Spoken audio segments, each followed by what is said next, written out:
we kind of have two options. It's either we keep going on autopilot with the brain that we cultivated since we were a kid, or we start to like make some deliberate changes in our brain so that we actually create something that we want.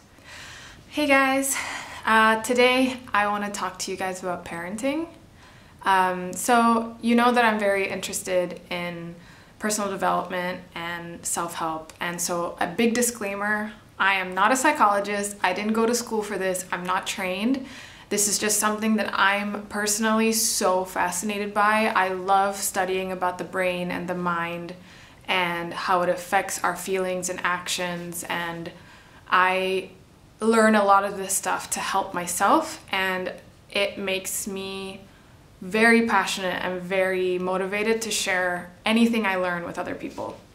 So today I want to talk about the topic of parenting yourself, because this is something that I'm trying to do myself. No, I am doing myself.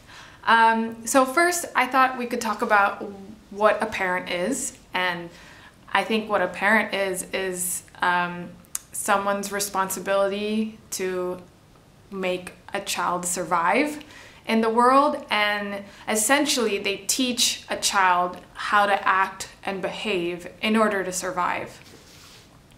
Some of us got lucky, some of us didn't get very lucky, but those of us who are lucky, we were taught and we were told that the world is supposed to be good and bad, that we will go through pain, but that's supposed to happen and we're strong and can overcome it, and that we're also unconditionally, fundamentally loved. And then there's those of us who weren't very lucky, who didn't get any of that. However, we did still survive, and we're surviving in the world, but we're not thriving. I want to give you guys some context about why I want to make this video, and I'll tell you a little bit about my parents. So my parents, I think, did a really good job for what they had. My mom was very depressed from the divorce with my dad, and I would go days and sometimes weeks without seeing her. I mean, I'm a little bit biased, I'm sure, because I've read about selective memory and we select the things that we remember, but I've corroborated this with my sister, and we've talked to each other about how, yeah, we would go for a long time without seeing our mother and had no idea where she was, and I didn't care. You know, I was a teenager for a lot of it and just wanted to do my own thing anyway, and I was like very angry at my parents at that age.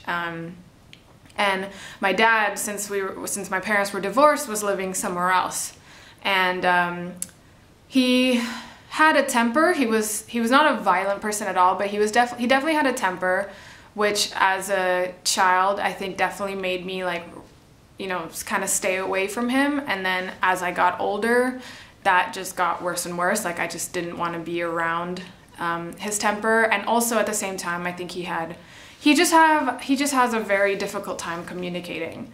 Like, there was one time when I was just really, really sad, and I came home like really late, and I was drunk, and I was like 14 or 15, and he just completely didn't know how to handle it, and then the next day it was like nothing happened, right? Like, he kind of just yeah, didn't ask about it, didn't try to figure out what was wrong. And luckily I'm past the stage in my 20s where I was really angry at my parents, but I'm yeah, luckily like at the stage now where I really truly believe that they did the best that they could with what they had.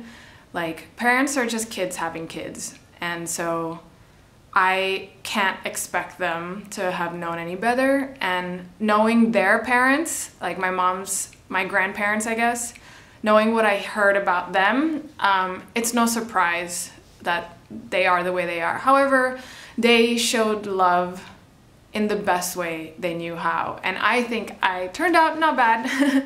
And so yeah, I just had very absent parents, and so I was kind of left without much guidance. And so this video is to encourage anyone who might also have that same kind of situation where they have absent parents and are feeling a little lost, like I was. So in my 20s, I found myself just in a very erratic mind. Like, I just felt like I was bouncing around a lot and just really struggling to feel connected and to feel grounded anywhere. When I was young, I was living in Indonesia, and in Indonesia there's all sorts of pirating. Like, you can just buy DVDs that are for like less than $1, and that's what I did without you know, I didn't have like family time. I never had dinner with my family. We didn't have like family traditions, like Christmas wasn't even a big thing. So a lot of my time was spent with friends or spent playing video games or schoolwork, but a lot of it was like just watching so many TV and so many movies. And I think that kind of started to become my parents, which is not great, as you can probably imagine. It was like I had 1,000 voices in my head because, yeah, it was like all these different moral stories, I guess, right, in TV. I was just pulled in all these different directions, and like I found myself every single time I watched a TV show and they, you know, our movie, like, you know, they would pair like a really picturesque look of a happy family or a happy couple, and they would tie it to some kind of like life lesson, right? And so after every movie or show, I would just find myself beating myself up for not living that way. Like, for not doing the things that people on TV were doing to create this happy life. And so pretty much I just had no like self-trust, or I just had no, yeah, I just didn't feel grounded because I had no idea how to be, I guess. Like, just with too many voices in my head, too many life like lessons, I just was like, I don't know what the right thing was, I guess, or like the right way, or I didn't know how to like just kind of stick to one thing and then trust myself and trust something enough for a long time to see if it was working for me. Anyway, so like TV and movie kind of became like guidelines, I guess. And you really don't want that. And here's why. So TV and movie are obviously like categorized in all these different genres, right? And looking at, for example, like the drama genre, I mean, it's a story that is supposed to create this sense of drama. And I don't think that you would want somebody who like is meant to be dramatic to be your guide, at least for me, because, well, that's a lot of emotional instability, that's a lot of unnecessary stress, and I mean, people in these shows, like, they're always reacting to their feelings immediately and showing no emotional control. Like, people end up doing crazy things like stalking somebody or, yeah, you know what I mean. You know, I just don't think that we want to take advice from these fictional characters where the point of the show is to be as dramatic as possible and to elicit that emotion of like, ooh, or whatever when we're watching TV. And yes, dramatic things happen in life, but I think to like accept that drama is normal is, at least for, I don't want to end up leading a very erratic life. And if it was a show about people who have good emotional control, it would be a very boring show. And you know, reality TV creates a lot of the scenarios so that people become very dramatic, like they actually starve contestants sometimes, and they like feed them a lot of alcohol However, I do have a theory that I enter in their interview process. I wonder if they do look for people who are already very impulsive with their emotions. But you know, if you love drama, then cool, do you. Like if that's something that you like, then make the choice, right? To like live that way. But I just found myself not liking that, and I was not understanding why I was creating this life.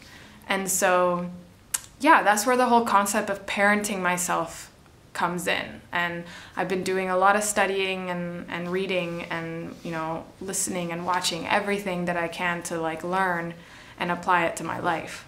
Like I've gotten so much better at watching TV and movies lately because like I would see their coupling of like a happy picturesque family or couple, and then like what they say you need to do in order to get this.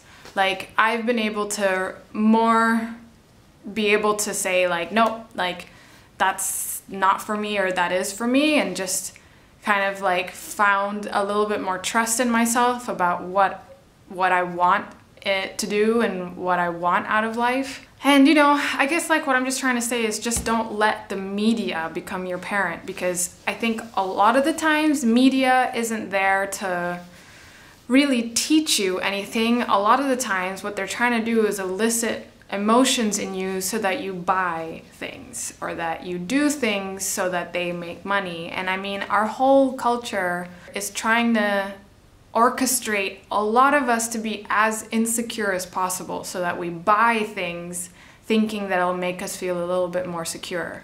But here's the thing, like they only succeed in doing that if you let it.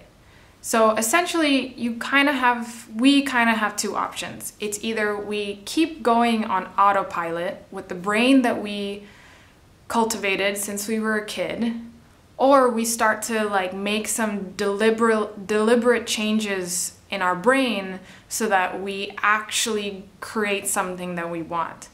Again, some of us got really lucky. Some of us got like an autopilot mode that really serves us and that ends up creating a life that we're totally happy with. And I guess I'm not really talking to those people.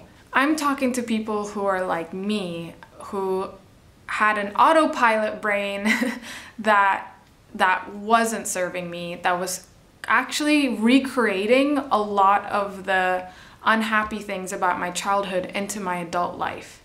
And I was really unsure why this was happening because I was so unhappy with some things in my childhood. Like, why is this being recreated? Well, unfortunately, it's because we didn't have the skills and we weren't taught how to create anything else.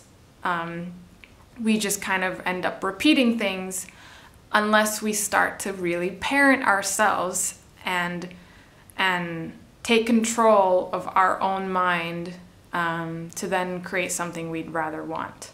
My only suggestion really is that you make a choice. Like if you watch this video and you're like, nah, like I really like being on autopilot, that's just my thing, I'm okay with it, then cool. Like, you know, I'm at least glad that like this got brought up and you made the choice to stay on autopilot. And but I guess I really want to encourage people who aren't happy with the way things are to not be on autopilot, to learn how to take control of your life. Anyway, I know it's ironic that I'm saying this because I'm the media as well, I guess. Like I'm on YouTube and I don't really know what to say to that. Like you obviously can choose to believe me or not believe me or follow me, not follow, like to take my suggestion or not. This is just kind of a lot of the stuff that I wish I told my teenage self. However, my course is $9.99. I'm kidding. I don't have a course.